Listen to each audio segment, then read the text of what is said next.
न्याय के नाम पर हमें छोटे मोटे टुकड़े थमाए जाते हैं ताकि जो बड़े अन्याय हैं उन्हें छिपाया जा सके। जर्मन कवि की यह बात आज हमारे समाज पर चोट करती है। हम और आप इंसाफ की तो खूब बातें करते हैं, लेकिन साहब क्या वो सचमुच इंसानियत की गहराई से निकलता है या सिर्फ कागजों पर लिखी ठंडी लकीरें हैं?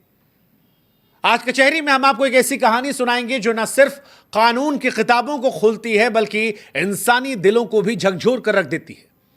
यह कहानी है एक लड़की की, एक त्रासदी की, एक ऐसे फैसले की जिसने सजा से ज्यादा जिंदगी को समझने की कोशिश की। सुप्रीम कोर्ट का हालिया फैसला इस कहानी का केंद्र है। यह फैसला सिर्फ कानून की धाराओं का खेल नहीं बल्कि इंसानियत का भी एक नया अध्याय है। तो कहानी जो है वो साल 2003 की है। कर्नाटक के एक छोटे से शहर में शुभा शंकर नाम की एक लड़की रहती थी। वो अभी किशोर अवस्था से बाहर ही निकली थी। वो उम्र जहां बड़े बड़े सपने होते हैं लेकिन समझ पूरी नहीं होती है। शुभा का दिल उसी वक्त अरुण नाम के एक लड़के पर आ गया, लेकिन परिवार ने उसकी मर्जी को कुचल दिया और उसकी शादी एक और लड़के गिरीश से करा दी।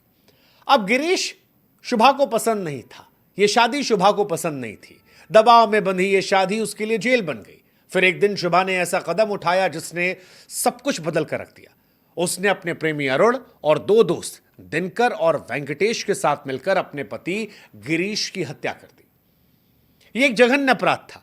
कर्नाटक हाईकोर्ट ने इस मामले की सुनवाई की और चारों को इसके बाद उम्र कैद की सजा सुनाई। हाल फिलहाल में भी एक ऐसा मामला आया था सोनम का, आपको याद होगा, मेघालय वाला मामला, जहां पर ले जाकर अपने पति का कत्ल करवा दिया था आशिक के साथ मिलकर। वैसे ही यह मामला भी था। केस सुप्रीम कोर्ट पहुंचा, लेकिन यहां पर कहानी ने एक नया मोड़ ले लिया। सुप्रीम कोर्ट ने सिर्फ सजा को सही ठहराने के बजाय इस मामले को इंसानियत के नजरिए से देखा। सुप्रीम कोर्ट ने शुभा की कहानी को गहराई से पढ़ा। कोर्ट ने देखा समझा कि जब यह अपराध हुआ था उस वक्त शुभा की उम्र बड़ी कम थी। वो एक ऐसी लड़की थी जिसके सपनों को परिवार के दबाव ने कुचल कर रख दिया था। कोर्ट ने अपनी टिप्पणी में कुछ ऐसा कहा जो इस मामले को खास बनाता है। कोर्ट कहती है कि शुभा की जबरन शादी ने उसके मन में एक उग्र विद्रोह पैदा कर दिया। यह विद्रोह उसकी बेलगाम रूमानियत ने मिलकर एक ऐसी त्रासदी रच दी जिसमें एक शख्स की जान गई और 4 जिंदगियां बर्बाद हो गई। कोर्ट यह मानती है कि शुभा का अपराध गलत था। हत्या कहीं से भी जायज नहीं ठहराई जा सकती, लेकिन कोर्ट ने फिर भी यह कहा कि अगर शुभा को शादी के लिए मजबूर ना किया गया होता तो शायद यह हादसा कभी होता ही नहीं। कोर्ट की नजर में यह सिर्फ एक अपराध की कहानी नहीं थी, यह समाज की उस सोच की कहानी थी जो लड़कियों को उनकी मर्जी के खिलाफ बांध देता है। और इसीलिए सुप्रीम कोर्ट ने चारों दोषी शुभा, अरुण, दिनकरन और वेंकटेश को 8 हफ्तों का समय दिया ताकि वो राज्यपाल के पास माफी की अर्जी डाल सके। यह फैसला सिर्फ कानूनी नहीं था बल्कि इसमें इंसानियत की गर्माहट थी। कोर्ट ने कहा, हमारा काम सिर्फ सजा देना नहीं है, हम चाहते हैं कि इन दोषियों को अपनी गलती सुधारने और नई जिंदगी शुरू करने का एक मौका मिले। अब यह फैसला आज हमें यह सोचने पर मजबूर करता है कि क्या कानून का मतलब सिर्फ सजा देना है या उसका मकसद जिंदगियों को बेहतर बनाना भी है। शुभा की कहानी के पीछे जो सबसे बड़ा सबक रहा वो बाल विवाह। भारत में आज भी लाखों लड़कियों की शादी कम उम्र में कर दी जाती है। हमारा कानून साफ साफ कहता है कि लड़कियों की शादी 18 साल से पहले ना हो, लेकिन हकीकत कड़वी है। गांवों और कस्बों में आज भी परिवार अपनी बेटियों को कम उम्र में ब्याह देते हैं। कुछ आंकड़े हैं जो सच्चाई को चीख चीख कर बताते हैं। जैसे 2001 की जनगणना में कहा गया कि 13 लाख लड़कियां ऐसी हैं जिनकी शादी 10 से 14 साल की उम्र में हुई। 2015-16 में यूनिसेफ की रिपोर्ट कहती है कि 27% लड़कियों की शादी 18 साल से पहले हो गई। हालांकि इन आंकड़ों में बीते कुछ सालों में कमी आई है, लेकिन यह समस्या खत्म नहीं हुई है। बाल विवाह न सिर्फ लड़कियों की आजादी को छीनता है बल्कि उनकी शिक्षा, सपने और आत्मसम्मान को भी कुचल कर रख देता है। और शुभा की कहानी इसका जीता जागता सबूत है। वैसे न्याय और करुणा को जोड़ने की कोशिश सिर्फ भारत में नहीं हुई।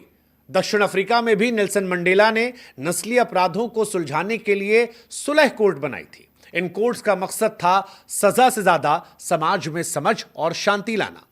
इसी तरह साहित्य में भी ऐसी तमाम कहानियां हैं। शेक्सपियर के नाटक मर्चेंट ऑफ वेनिस में पोर्शिया कहती है कि करुणा न्याय से कहीं बड़ी होती है। सुप्रीम कोर्ट का यह फैसला उसी करुणा की मिसाल है। आज की लड़कियां बदल रही हैं। वो स्कूलों में टॉप कर रही हैं, कॉलेजों में पढ़ रही हैं, ऑफिस में काम कर रही हैं, वो आसमान छूना चाहती हैं। लेकिन समाज में एक बड़ा वर्ग अभी भी पुराने ढर्रे पर अटका है। वो बेटियों को आज भी शादी के लिए मजबूर करता है, उनकी मर्जी को दबाने की कोशिश करता है। शुभा की कहानी हमें बताती है कि जब बेटियों की आवाज को दबाया जाता है तो कई बार वो गलत रास्ते पर जाती है। सुप्रीम कोर्ट ने भी यही कहा कि अगर परिवार और समाज अपनी बेटी को समझता तो शायद ये त्रासदी नहीं होती। सुप्रीम कोर्ट का यह फैसला हालांकि हमें एक बड़ा सवाल भी देता है कि न्याय का मतलब क्या है। क्या यह सिर्फ सजा देना है या फिर जिंदगियों को सुधारने का एक बड़ा मौका देना भी। शुभा और उसके साथियों को माफी का मौका देना यह बताता है कि कानून सिर्फ कठोर नहीं बल्कि मानवीय भी हो सकता है। लेकिन असली बदलाव समाज में आना चाहिए। हमें सोचना पड़ेगा कि कब हम अपनी बेटियों को उनकी मर्जी से जीने देंगे, कब तक हम बाल विवाह जैसे अभिशाप को जड़ से उखाड़ फेंकेंगे और कब हमारा समाज बेटियों के सपने को पंख देगा।